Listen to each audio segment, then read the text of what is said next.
Você já teve a sensação de que pensa demais? De que sua mente nunca desliga? Talvez em algum momento você tenha se pego olhando para o teto, em silêncio, tentando entender o que é o tempo, ou refletindo sobre por que as pessoas fazem o que fazem, por que você faz o que faz, e mais profundamente ainda, o que é a verdade, o que é a vida, quem é você, afinal. A maioria das pessoas passa por essas perguntas, como se fossem fumaça a menos, percebem o cheiro, veem passar, e logo continuam o dia. Mas algumas não conseguem deixá-las ir. Elas se agarram às questões, investigam, mergulham, e sem perceber, começam uma jornada que não tem mais volta.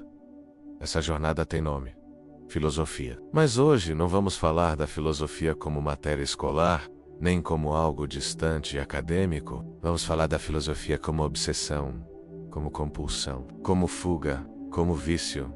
Porque sim, a filosofia, embora nobre e transformadora, também pode se tornar um vício invisível, elegante, muitas vezes admirado. Mas ainda assim, um vício. Começa com um livro, depois uma conversa, uma dúvida, uma ideia que não sai da cabeça. E quando você percebe, já não consegue mais viver sem buscar um sentido maior para tudo. Este vídeo é um convite, um espelho, um alerta. Vamos percorrer juntos os 7 níveis do vício em filosofia. Desde o primeiro contato inocente com um pensamento profundo, até os estágios finais, onde o mundo real perde o sentido e a mente se torna um labirinto sem saída.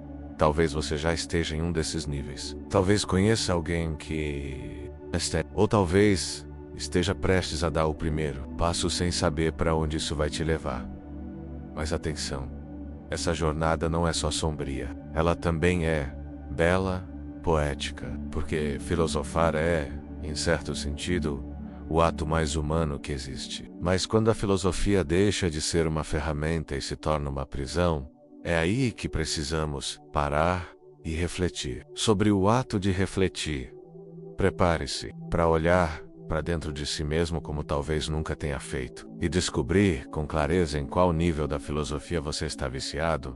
Tudo começa de forma simples, quase imperceptível. Um vídeo no YouTube sobre o sentido da vida, uma frase de Sócrates compartilhada em uma rede social, um livro esquecido na estante que você decide abrir por acaso. E então, algo acontece, uma faísca, uma leve inquietação que no início parece até prazerosa, um gosto novo. Você sente que acabou de abrir uma porta, menos uma que ninguém tinha te mostrado antes. Nesse primeiro nível, o vício ainda não tem nome.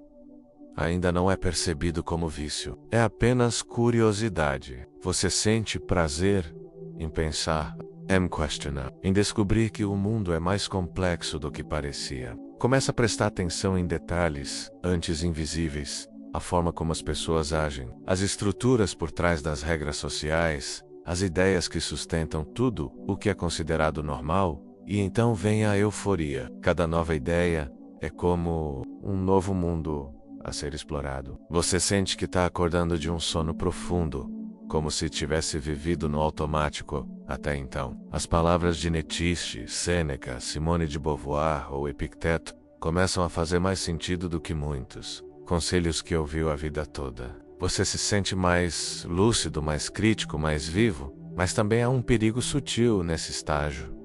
A ilusão de que você está descobrindo algo que os outros ignoram. Começa a surgir uma pequena distância entre você e o mundo ao redor. As conversas banais parecem mais vazias. As pessoas que antes te interessavam agora parecem não te acompanhar, mas você ainda não se importa, porque está apaixonado por esse novo universo. E como toda paixão, ela é doce. Curiosidade inocente tem um gosto de liberdade, mas aos poucos ela também planta uma semente, a de que talvez exista uma verdade mais profunda, menos, e que você precisa encontrá-la a qualquer custo. É aí que muitos cruzam uma linha invisível. Deixam de apenas gostar de filosofia e começam a depender dela para encontrar sentido nas coisas. Esse primeiro nível é o mais leve e, por isso, o mais traiçoeiro. Ele se disfarça de aprendizado, de evolução pessoal e, de fato, pode ser isso mesmo. Mas também pode ser o primeiro passo de uma longa descida. A partir daqui, o pensamento deixa de ser apenas uma ferramenta e começa a ocupar um lugar central. O pensamento ganha vida própria e você se vê desejando mais, querendo ir mais fundo, querendo entender tudo, menos mesmo que isso signifique nunca mais conseguir viver da mesma forma. É aqui que tudo começa, com uma pergunta simples, feita num momento qualquer. E se tudo isso for só uma construção? Depois da curiosidade inicial vem o mergulho. Você começa a buscar respostas. E como todo bom buscador, acredita que vai encontrá-las nos livros. No início é algo bonito.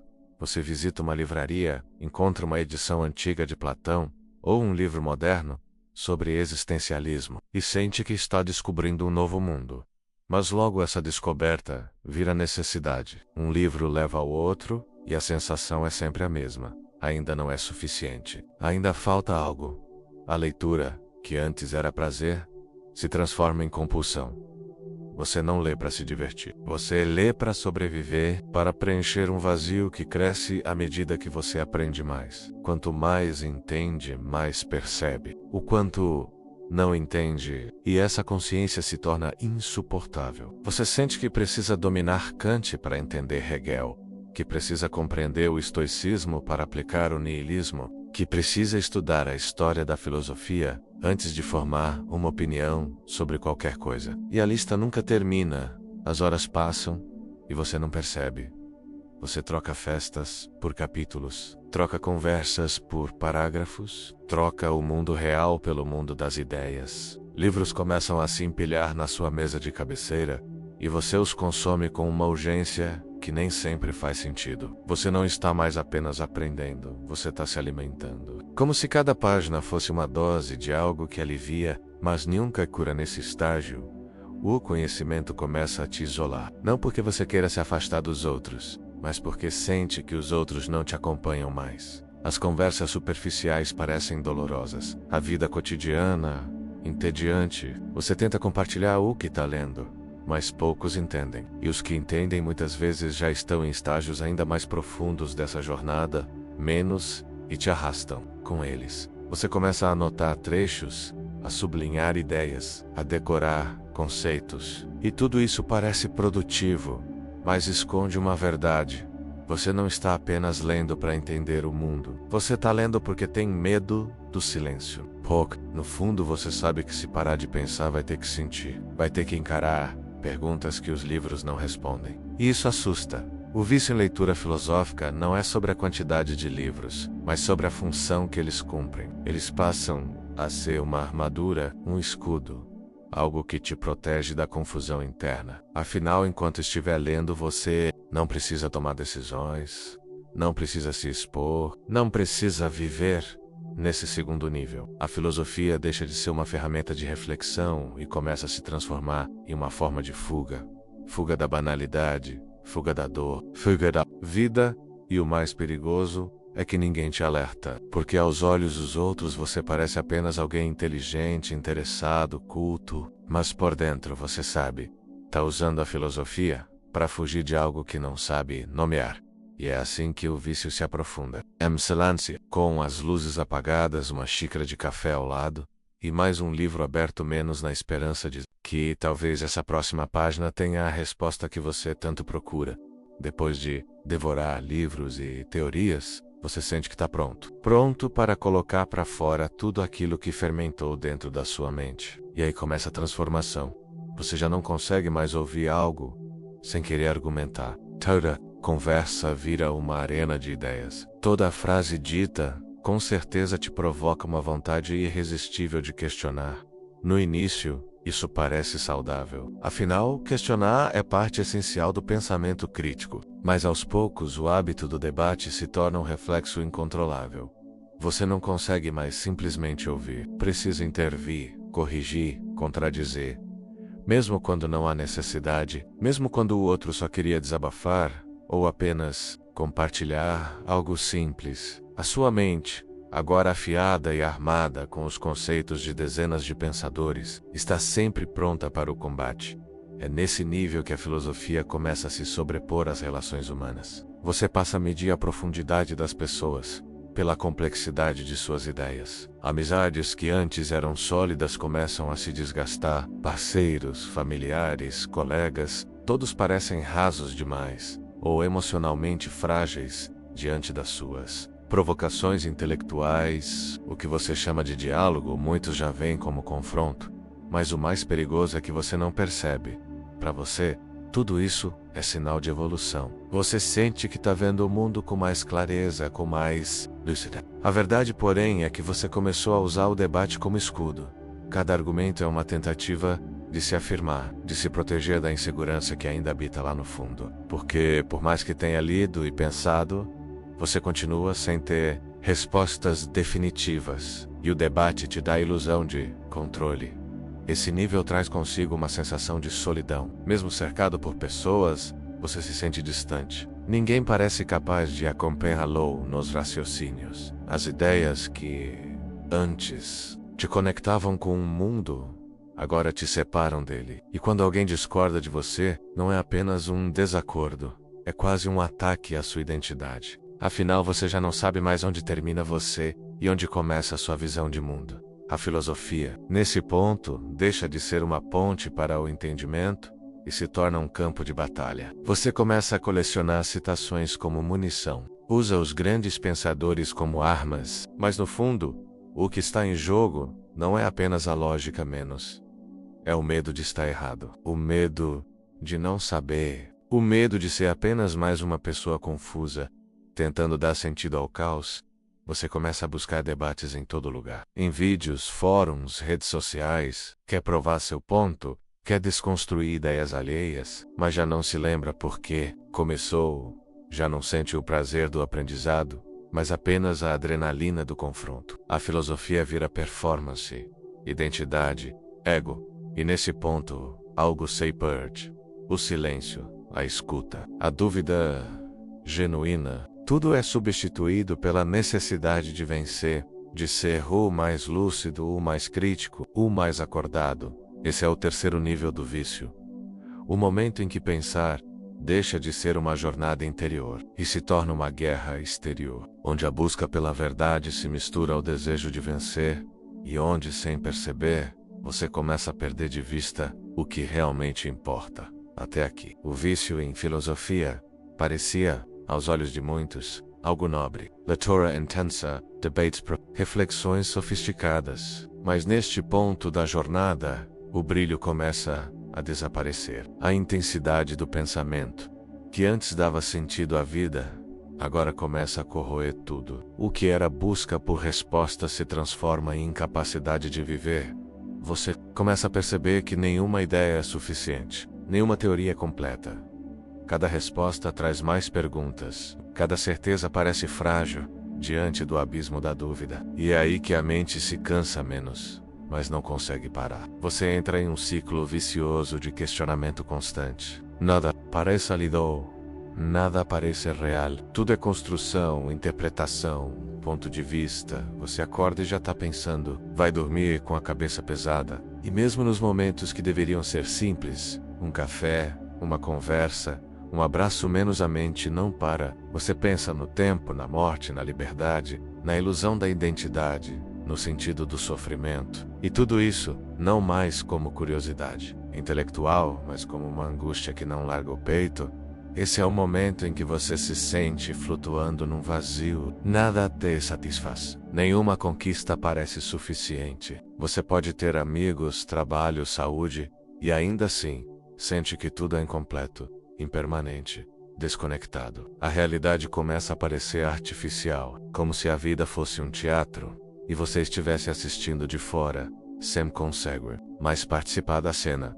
Algumas pessoas entram nesse estágio e desenvolvem um profundo niilismo. Sentem que nada importa, que toda moral é invenção, toda emoção é química, toda escolha é condicionamento. E com isso, vão se distanciando da própria experiência de viver. Outras tentam reagir criando sistemas próprios, filosofias pessoais, rotinas rígidas.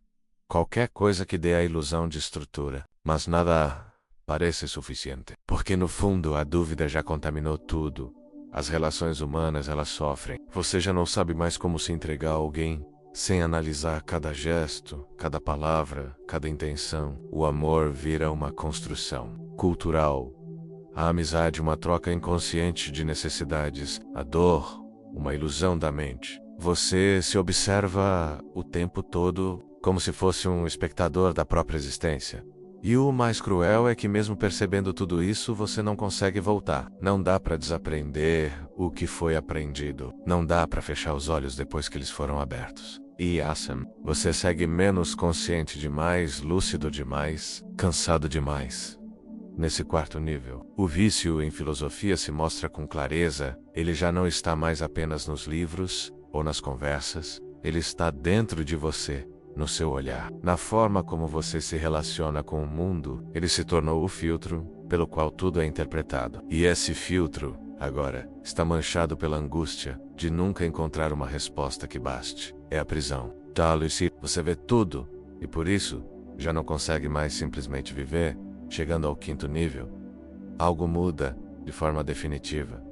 A filosofia, que antes era uma ponte entre você e o mundo, se transforma num muro alto, espesso. E você começa a se afastar, não por arrogância nem por superioridade, mas porque sente que não consegue mais se encaixar. Os outros parecem distraídos, apressados, ocupados com questões que já não fazem sentido para você. Eva já não sabe mais como participar dessa dança social sem sentir que está fingindo. As conversas cotidianas te cansam. As pequenas preocupações da vida comum, menos o que vestir ou que o comprar, quem disse o quê, parecem ridículas. Tudo é pequeno demais diante das questões que habitam sua mente. E por isso, você se cala.